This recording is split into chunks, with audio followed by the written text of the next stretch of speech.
चारों युगों में हनुमान जी का प्रताप। सतयुग में हर नाम से हनुमान जी को जाना गया। भगवान शंकर के 11 रुद्र हैं। उन 11 रुद्रों में 11वें रुद्र का नाम हर है।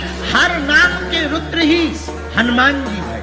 हरते भय हनुमान, हर नामक रुद्र ही जब जल तत्व खत्म हो गया, देवताओं ने प्रार्थना, जल नहीं बचा, तब हर नामक रुद्र ने कहा जल तत्व तो हम प्रकट कर देंगे पर हमें गलना पड़ेगा, आप गल जाओ। भगवान शंकर ने कहा हे रुद्र, हम तुम्हें वरदान देते हैं, तुम अगर अपने शरीर को जल तत्व को प्रकट करने के लिए गलाओगे तो दूसरे युग में, त्रेता युग में तुम ही अंजना नंदन हनुमान बनकर के प्रकट होगे। तो जाओ, तुम्हारी महिमा पूरी दुनिया में व्याप्त होगी। हर नाम के रुद्र ने जल तत्व में अपने आप को विलीन कर लिया। अंजनी माता कौन है? एक अप्सरा राजा इंद्र के दरबार में नृत्य करती हुई गई। एक ऋषि का द्रोह हो गया, ऋषि के साथ अपराध कर दिया। महात्मा ने श्राप दे दिया, जाओ, तुम्हारे अंदर इतनी चंचलता है, बंदरों की तरह चंचलता है, तू अप्सरा है, जा, हमारा श्राप है, पृथ्वी लोक पर जाकर के तू बानरी हो जा। श्राप मिला, अप्सरा की आंखों से आंसू आए। पुंजिक स्थला नाम की अप्सरा रोने लगी, महाराज हमारा स्वभाव चंचलपन का था, हमें क्षमा करो। महात्मा बोले अब श्राप तो नहीं मिथ्या हो सकता, पर हम तुम्हें वरदान देते हैं, तुम बानरी तो बनोगी, बानरी बनकर के तो तुम प्रकट होगी पृथ्वी पर, तो पर तुम्हारी कोख से ऐसा पुत्र जाया जाएगा जो पूरी दुनिया में जाना जाएगा और उसका प्रताप चारों युगों में फैल जाएगा। वह अप्सरा ही अंजनी माता बनकर के प्रकट हुई। बोलो अंजनी माता की। अब हनुमान जी का अवतार कैसे हुआ? रावण ने अपने सिर को 10 बार काटकर शंकर जी को चढ़ाया तो 10 रुद्र प्रसन्न हो गए, लेकिन 11वां रुद्र नाराज हो गया क्योंकि 11वीं बार रावण ने अपना सिर चढ़ाया ही। और जब राम जी नारायण से नर बनकर के विष्णु भगवान राम रघुनाथ बनकर प्रकट भय, तो भगवान शंकर ने विचार किया, भगवान श्री हरि तो प्रकट हो ही गए, हमको भी सेवा में जाना चाहिए। पर भोले बाबा ने सोचा हम क्या बने, हम कौन सा रूप धारण करें? अगर नारायण नर बनकर गए हैं तो हम बानर बनकर के जाएंगे। भोले बाबा ने प्रण ले लिया, हम बानर बनेंगे। भगवान शंकर जी ने पार्वती जी को कहा, पार्वती जी हाँ अब तुम अपना परिवार संभालो। क्यों? हम बानर बन करके जाएंगे। कहाँ जाओगे महाराज? पृथ्वी लोक पर राम जी अवतार ले लिए हैं, हम भी अवतार लेकर सेवा करेंगे। पार्वती जी बोली महाराज आजकल अकेले चले जाते, हमें भी ले चलो, हम भी तो आपकी अर्धांगिनी। शंकर जी बोले नहीं। मुस्कुराते हुए भोले बाबा कहने लगे, गौरा अपनो संहारो परिवार, अपन तो बंदर बनेंगे। तो पार्वती जी बोली आप बंदर बनो, हम बंदरिया बने। आप बंदर बन जाओ, कोई दिक्कत नहीं, हम पीछे से बंदरिया 2 जने सेवा करेंगे। तो भोले बाबा बोले संग में हमारे ना बंदरिया रहे। क्यों नहीं रहेगी महाराज? शादी तो की है हमसे। भोले बाबा बोले शादी तो की है, पर जो अवतार ले रहे हैं वो ब्रह्मचारी अवतार है, कोई बंदरिया अंदरिया साथ नहीं जाएगी, अकेले ही हम तो जाएंगे। तुम यहीं पर, तुम तो यहाँ बैठ करो जय जयकार, अपन तो बंदर बने। आप नहीं जा सकती हमारे साथ। क्यों नहीं जा सकती? वहां पर कोई बंदरिया साथ में नहीं जा सकती है।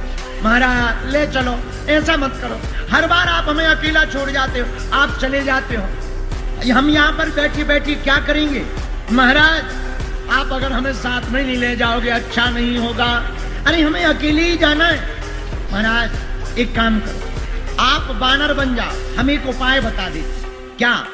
आप बंदर बनो, हम बनेंगी पूछ।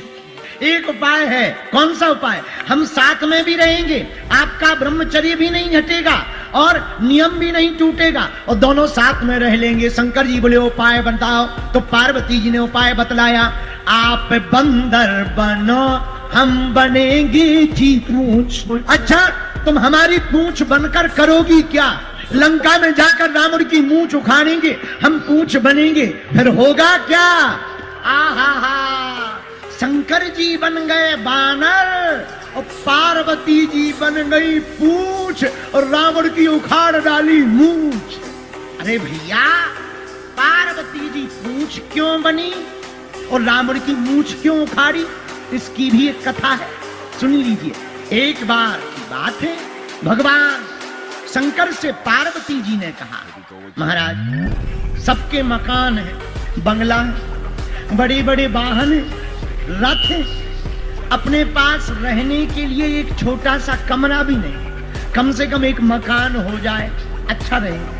बहुत दिन ऐसे ही हो गए। भोले बाबा बोले ऐसी बात नहीं। भोले बाबा ने आज्ञा दी और आज्ञा दी तो परिणाम क्या निकला? सोने की लंका वन का निर्माण करवाया भोले बाबा ने, कुबेर जी को कहकर के सोने की लंका का निर्माण करवाया। अब गृह प्रवेश करना चाहिए, किसको बुलाया जाए गृह प्रवेश में? गृह प्रवेश में नजर गई ब्राह्मण के ऊपर, तो ब्राह्मण के रूप में रावण को ही बुलाया गया।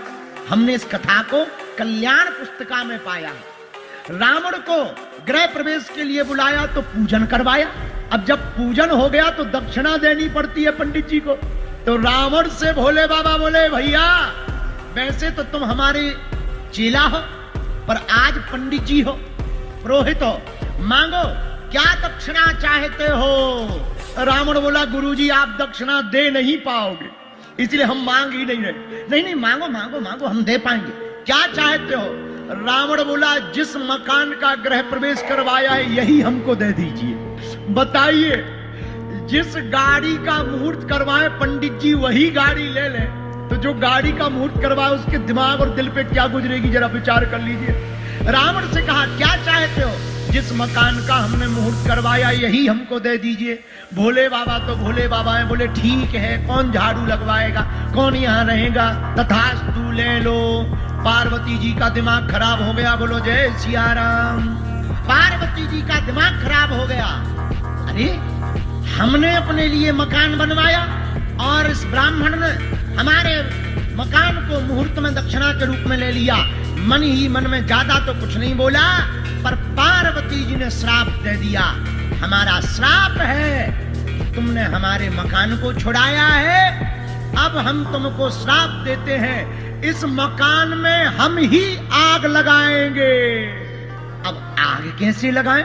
जब भोले बाबा बन गए बानर और पार्वती जी बन गई पूंछ, उसी पूंछ से उलट पलट लंका सब जारी। पूरी लंका को जलाया किसने? हनुमान जी ने नहीं जलाया, पूंछ ने जलाया, क्योंकि पार्वती जी गुस्सा में ही थी। बोलो जय बजरंगबली। इसीलिए तो जब हनुमान जी से पूछा गया, राम जी ने पूछा, हे हनुमान क्या तुमने लंका को जलाया? हनुमान जी बोले, हमने नहीं लंका को जलाया। किसने जलाया? पूंछ ने जलाया।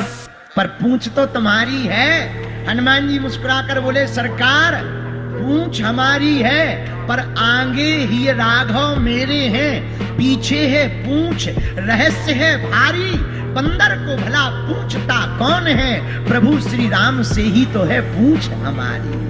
वीडियो अच्छी लगी हो तो वीडियो को लाइक करें और चैनल को सब्सक्राइब करके बेल नोटिफिकेशन को ऑल पर सेट करना ना भूलें। जय श्री राम।